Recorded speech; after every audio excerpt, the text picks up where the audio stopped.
সারা দেশে মোবাইল ইন্টারনেটের 4G সেবা বন্ধ। রাজধানী ঢাকাসহ সারা দেশে গতকাল বুধবার রাত থেকে মোবাইল ইন্টারনেটের 4G সেবা বন্ধ রয়েছে, তবে ব্রডব্যান্ড ইন্টারনেট চালু আছে। মোবাইল ইন্টারনেটের 2G সেবা চালু আছে। সংশ্লিষ্ট অপারেটর সূত্রে আজ বৃহস্পতিবার সকালে একথা জানা যায়।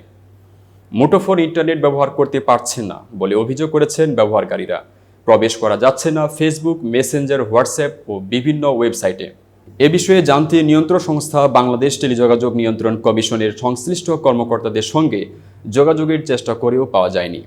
গতকাল গ্রাহকেরা অভিযোগ করেছিলেন, রাজধানী ঢাকার বিভিন্ন স্থানে হঠাৎ মোবাইল ইন্টারনেটের গতি কমে গেছে। ফেসবুক ও মেসেঞ্জারে প্রবেশ করতে পারছে না অনেকে। কেউ আবার প্রবেশ করতে পারলেও ফেসবুক ও মেসেঞ্জারে বার্তা বা ছবি পোস্ট করতে পারছেন না।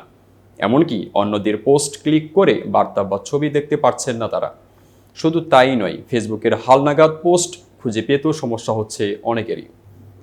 এতক্ষণ বার্তা বৈঠকের সাথে থাকার জন্য ধন্যবাদ।